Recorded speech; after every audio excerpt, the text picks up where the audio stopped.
Hi everyone, কেমন আছো সবাই? আশা করি সবাই খুব ভালো আছো। তবে আমি খুব বেশি একটা ভালো নেই।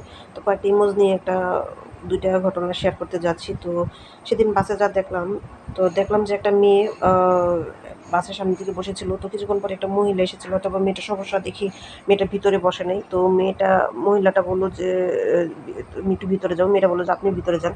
তো তারপর মহিলাটা খারাপ ব্যবহার করতে করতে উঠতে গিয়ে, অথবা বাসের ড্রাইভার জোরে ব্রেক করে মহিলাটা পড়ে যায়। এরপর আমি যা দেখলাম, মহিলাটার ২ চোখ একদম বের হয়ে যাচ্ছে। মেয়েটার সাথে খারাপ আজে-বাজে ব্যবহার, গালিগালাজ শুরু করেছে। তারপর মেয়েটা একটা ভদ্র ঘরের মেয়ে দেখে কিচ্ছু বলে নাই। কিন্তু এই যে গালিগালাজ করলো, এই মৃত্যুর পর কিন্তু এই মহিলাটার উপরেই কিন্তু একটা সাপ হয়ে কামড়াবে। আর এই আর মেয়েটা ভদ্র ঘরের মেয়ে দেখে কিছু বলে নাই। মহিলার ছেলেও ছিল। মহিলার ছেলেকে যেই বলল, কিন্তু মহিলার ছেলে কোনো মেয়েটার সাথে কোনো মানে কথা না বলে সে বাসের ড্রাইভারকে বকা দিয়েছে। কিন্তু মেয়েটাকে তো তার সরি বলা উচিত ছিল। আর মহিলাটা মানে খুব খারাপ বাজে বিহেভ করেছে। এরপরে আমি যা দেখলাম, বাসের ড্রাইভার, কন্ডাক্টর, বাসের মানুষজন মিলে ওই মহিলাটাকে থামিয়েছে। আর মহিলাটা বারবার বলছে মেয়েরা নাকি মায়ের জাত। হ্যাঁ, মেয়েরা মায়ের জাত, কিন্তু আপনি কী করেছেন? আপনি যদি একটা মা হয়ে থাকেন, তাহলে আপনার তো উচিত হয় না। নিশ্চয়ই মহিলাটা একটা অশিক্ষিত নিম্ন শ্রেণীর, যে কারণে ওই মেয়েটার সাথে খুব খারাপ ব্যবহার করেছে।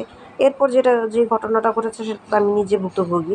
দোতলা বাসে উঠলাম, তো দোতলা বাস এক জায়গায় কথা বলে আরেক জায়গায় নামিয়েছে। হয়তোবা 40 টাকাই এই বাসের হেল্পারের লাভ হলো। যে আরেকটা মেয়ে প্রতিবাদ করলো, সেম ঘটনা তার সাথে হয়েছে, সে প্রতিবাদ করলো, মেয়েটার সাথে একদম বাজে বিহেভ শুরু করলো বাসের হেল্পার। মানে অথচ বাসের যাত্রীরা কিচ্ছু বলছে না।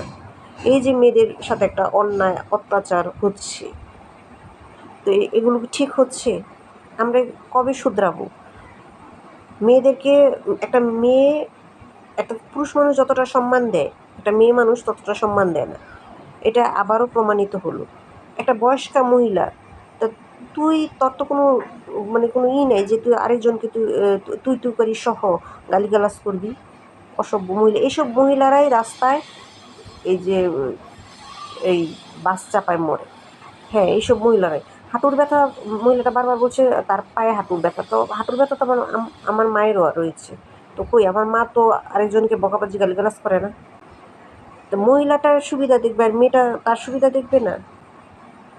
তো আমি বলবো, যেখানেই মেয়েদের প্রতি অন্যায় অত্যাচার হবে, যেখানেই মেয়েরা অপমানিত লাঞ্ছিত হবে, সেখানেই প্রতিবাদ করা উচিত। তো যাই হোক, এই নিয়ে আর কিছু বলতে চাই না। তো এইসব দেখার পর আমি খুব হতাশ এবং বিরক্ত যে মেয়েরাও আজকাল অপমানিত লাঞ্ছিত হচ্ছে, এর কোনো প্রতিবাদ হচ্ছে না। মেয়েরা আজকাল সব দিক থেকেই এগিয়ে, কোনো দিক থেকেই পিছিয়ে নেই।